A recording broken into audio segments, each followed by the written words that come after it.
Que a paz do nosso Senhor Jesus Cristo te alcance onde você estiver.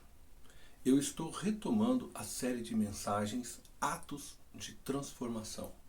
Hoje estaremos refletindo no capítulo 12 do livro de Atos dos Apóstolos. O tema de nossa mensagem é o poder de uma igreja que ora. Eu gostaria de informar primeiramente a você que tem me acompanhado pelo YouTube ou pelo Facebook que eu não estou mais pastoreando a primeira igreja batista de Itapevi. Por isso, você irá encontrar minhas mensagens e estudos em meus canais particulares. Eu espero você lá. Dito isso, eu gostaria de convidar você a me acompanhar na leitura do capítulo 12 do livro Atos dos Apóstolos. Estarei lendo alguns versos e fazendo comentários a partir deles, dividindo assim o nosso texto para uma melhor reflexão. Vamos começar com a leitura dos 4 primeiros versos. Então convido você a ler comigo do verso 1 ao verso 4 do capítulo 12 do livro Atos dos Apóstolos. Nessa ocasião, o rei Herodes prendeu alguns que pertenciam à igreja, com a intenção de maltratá-los, e mandou matar à espada Tiago, irmão de João. Vendo que isso agradava aos judeus, prosseguiu, prendendo também Pedro, durante as festas dos pães sem fermento. Tendo-o prendido, lançou-o no cárcere, entregando-o para ser guardado por 4 escoltas de 4 soldados cada uma. Herodes pretendia submetê-lo a julgamento público depois da Páscoa.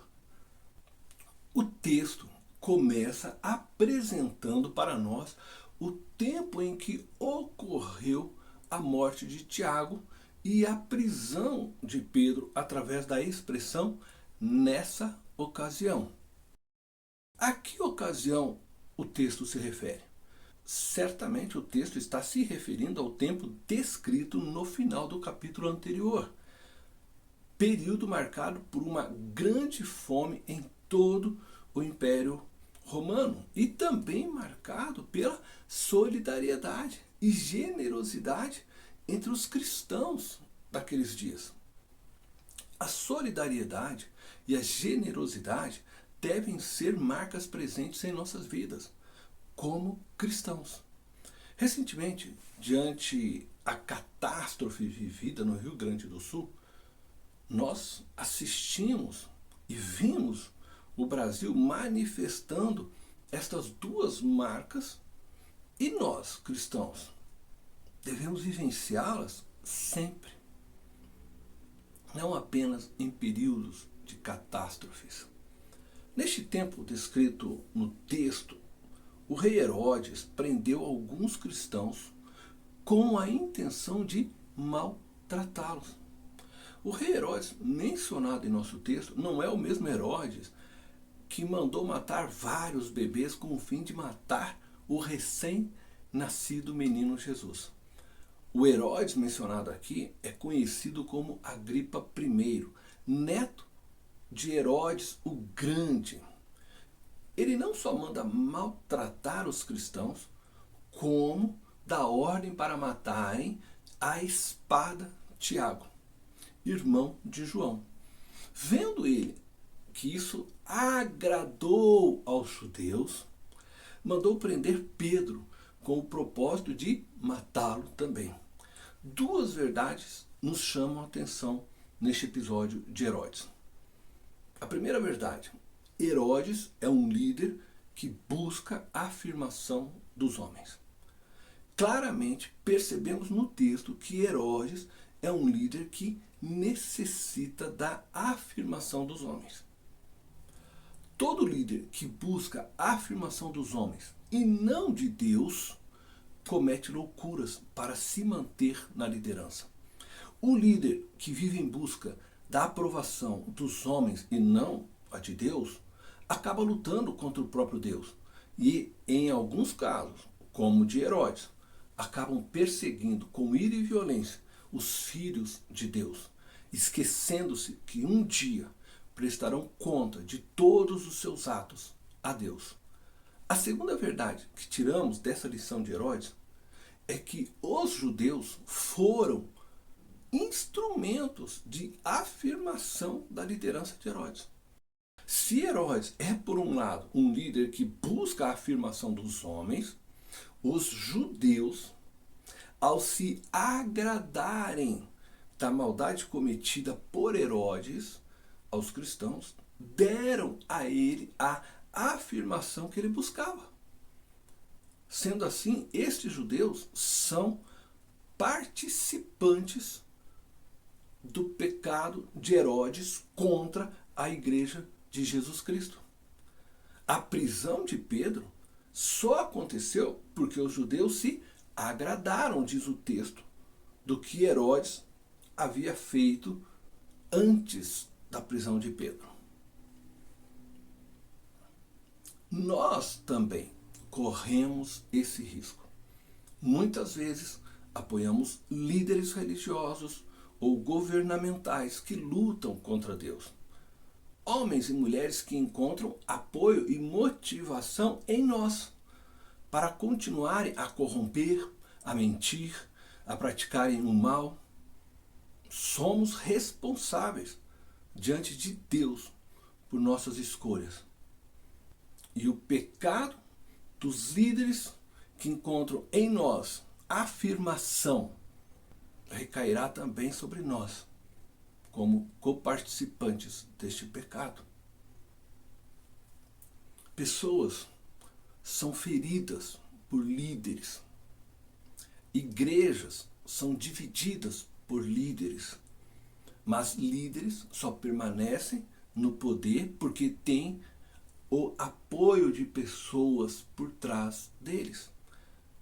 Por isso precisamos saber que tipo de líder estamos seguindo.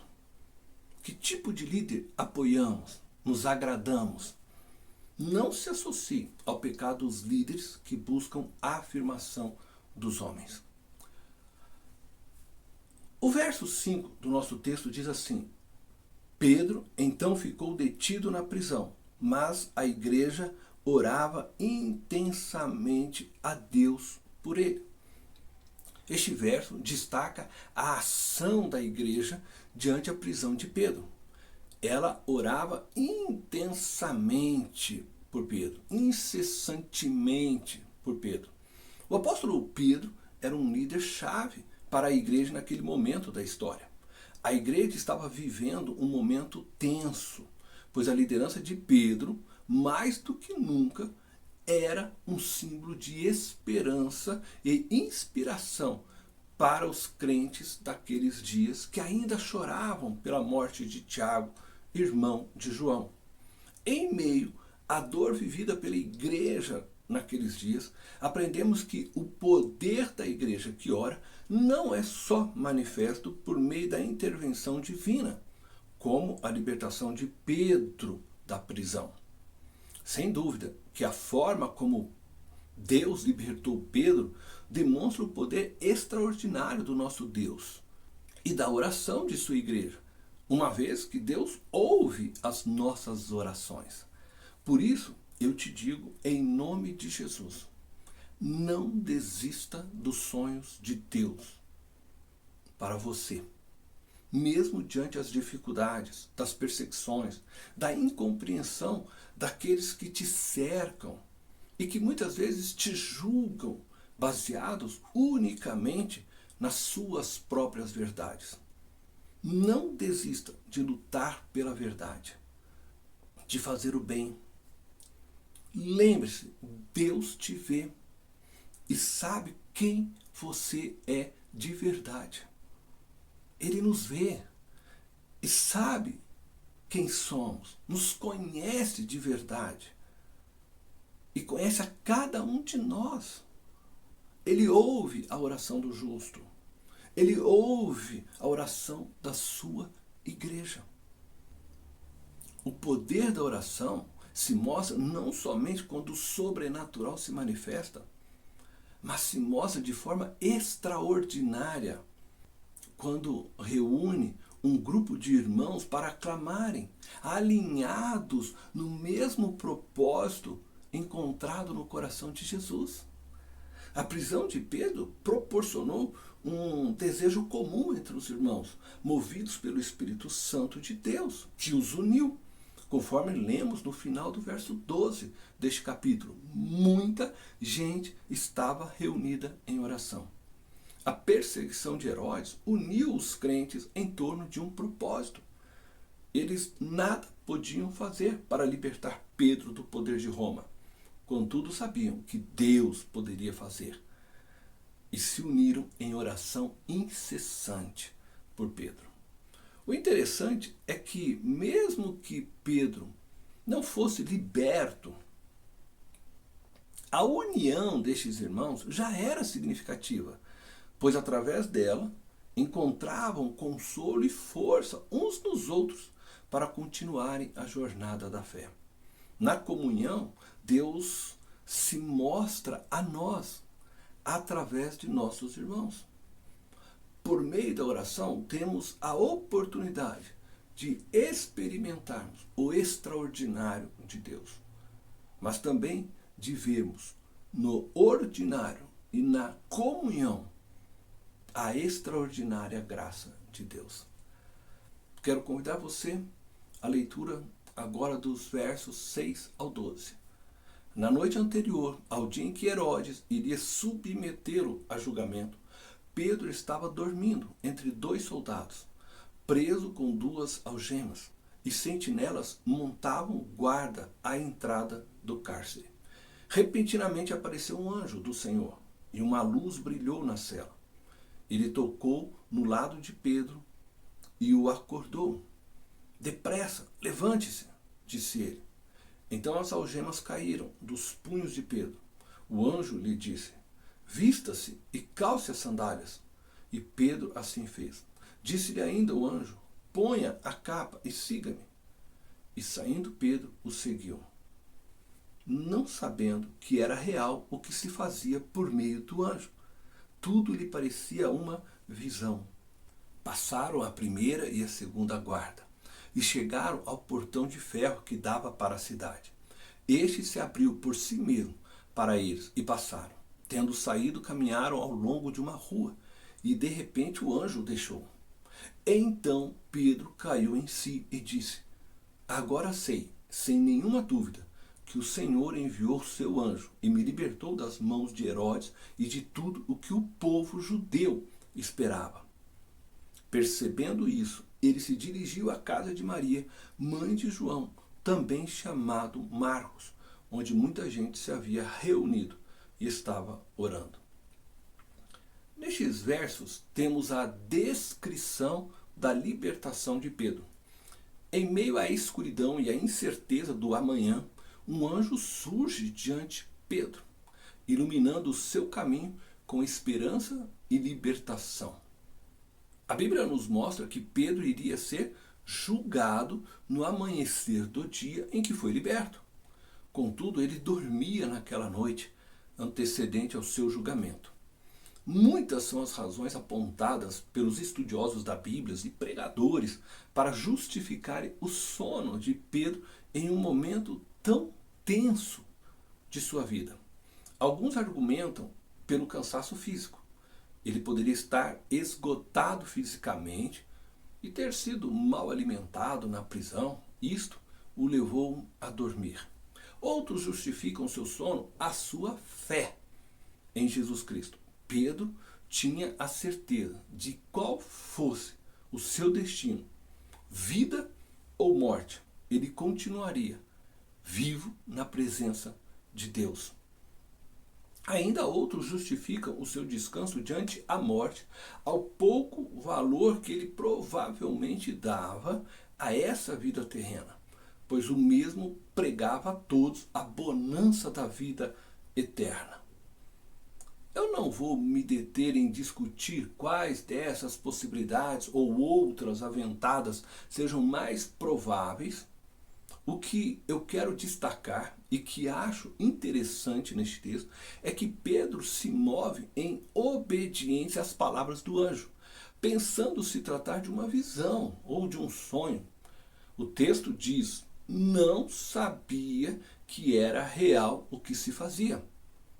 Ele só cai em si, isto é, ele só percebe que aqueles últimos acontecimentos de sua vida eram reais quando já se encontrava fora da prisão.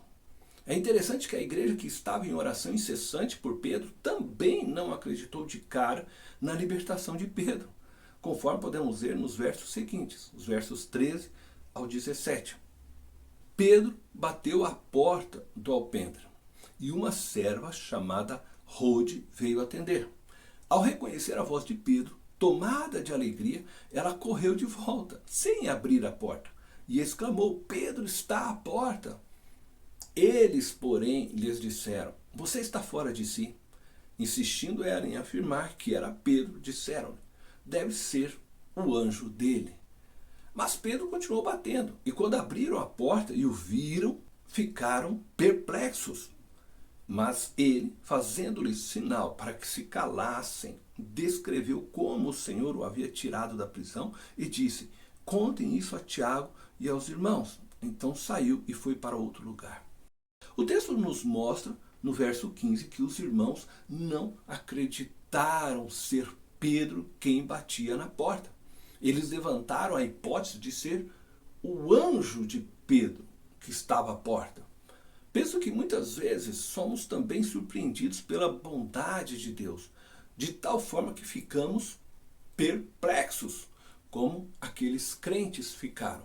E não acreditamos de imediato nas bênçãos recebidas ou nas bênçãos oferecidas muitas vezes a nós. O que aconteceu com Pedro e com os irmãos que oravam por ele não foi um ato de falta de fé, mas foram surpreendidos por Deus, pois a resposta de Deus muito possivelmente não veio da maneira que esperavam e nem no tempo em que esperavam. Penso eu que eles esperavam Pedro ser liberto durante o dia pelas autoridades romanas.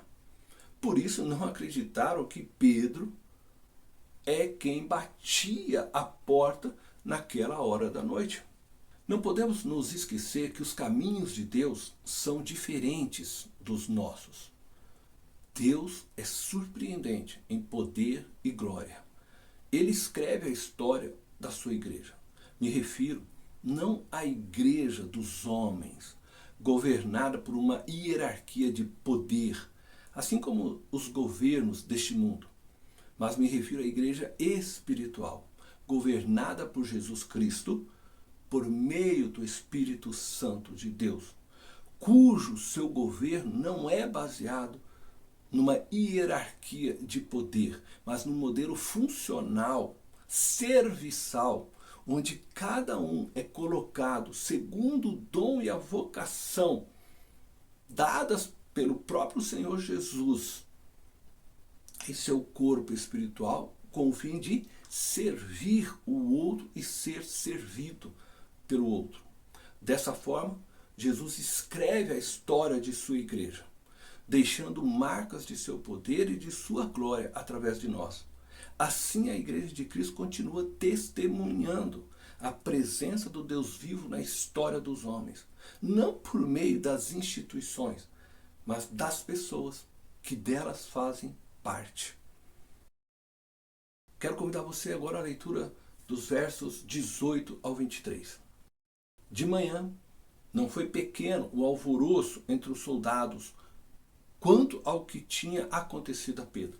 Fazendo uma busca completa e não o encontrando, Herodes fez uma investigação entre os guardas e ordenou que fossem executados. Depois, Herodes foi da Judéia para Cesareia e permaneceu ali durante algum tempo. Ele estava cheio de ira contra o povo de Tiro e Sidom. Contudo, eles haviam se reunido e procuravam ter uma audiência com ele.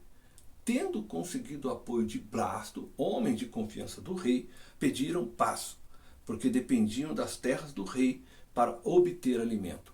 No dia marcado, Herodes, vestindo seus trajes reais, sentou-se em seu trono e fez um discurso ao povo.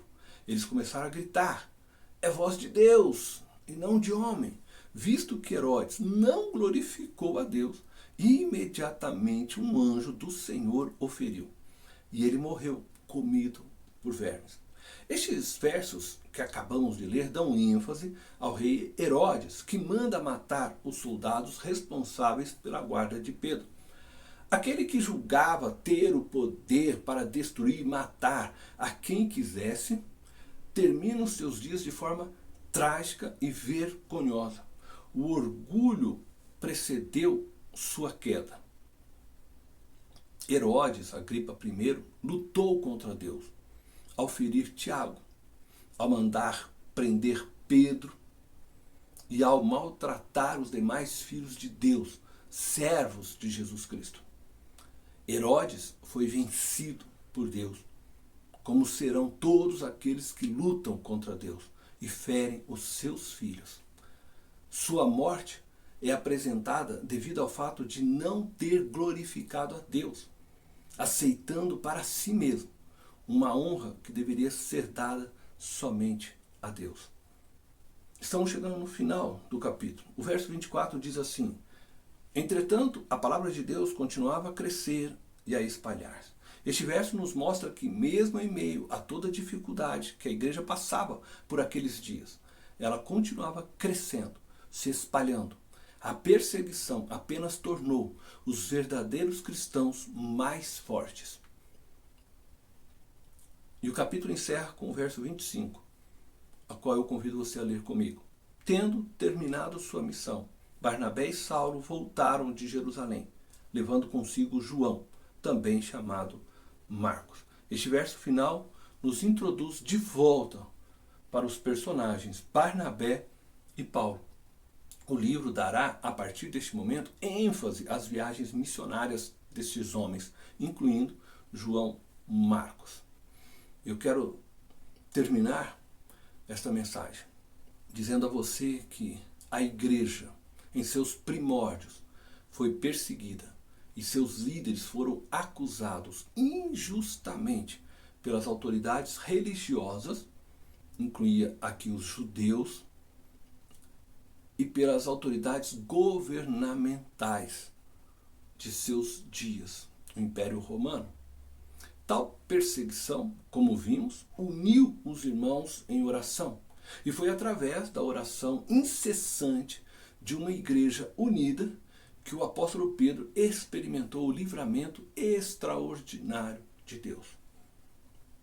Não muito diferente. Hoje, muitos de nossos líderes que pregam a palavra de Deus com honestidade, que vivem com integridade, homens e mulheres irrepreensíveis em sua conduta moral e ética, que lutam pela verdade bíblica e não por teologias institucionais, têm sido perseguidos violentamente por aqueles que detêm o poder religioso e governamental. As autoridades institucionais, sejam elas religiosas ou governamentais, em sua grande maioria, se agarram às suas instituições, pois delas tiram o seu salário e delas recebem poder e status.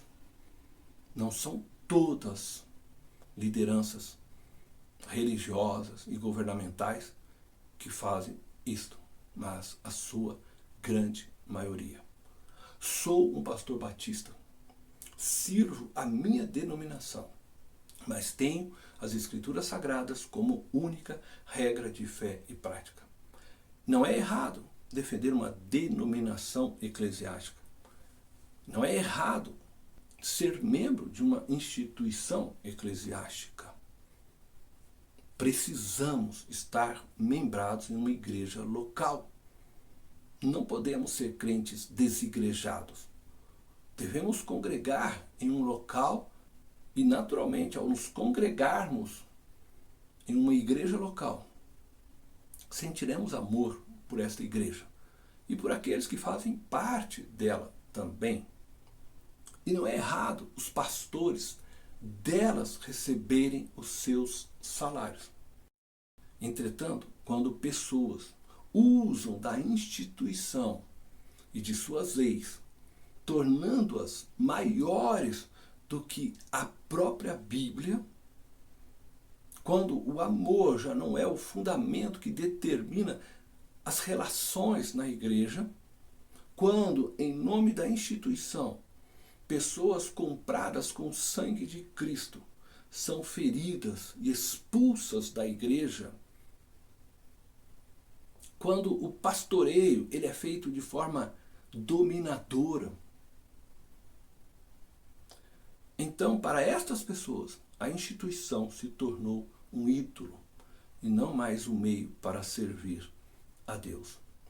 Da mesma forma que a igreja primitiva venceu, nós venceremos esta luta nos unindo em oração incessante. A igreja que ora verá o cumprimento da palavra de Deus. Um dia seremos todos um. Não haverá mais distinção eclesiástica. Eu sonho com isso. Não que não haverão mais igrejas batistas, presbiterianas, assembleanas e outras denominações. Mas a união será verdadeira. O diálogo será verdadeiro. O respeito uns pelos outros serão verdadeiros. Sim, não haverá mais distinção eclesiástica. Porque também não haverá mais distinção teológica, nem ideológica, nem de raça, de cor, de sexo. Seremos todos um em Cristo Jesus. Todo aquele que crer em Jesus Cristo e permanecer fiel a Ele, verá o cumprimento desta palavra. A grande transformação apresentada neste capítulo 12 está no ensino que Deus humilha os soberbos, como humilhou Herodes, como humilhou os judeus que participaram do pecado de Herodes, mas exalta os humildes, como exaltou sua igreja, libertando Pedro das mãos do grande império romano. Deus te exaltará se você permanecer humilde até o fim, assim como Jesus permaneceu. Deus te abençoe grandemente.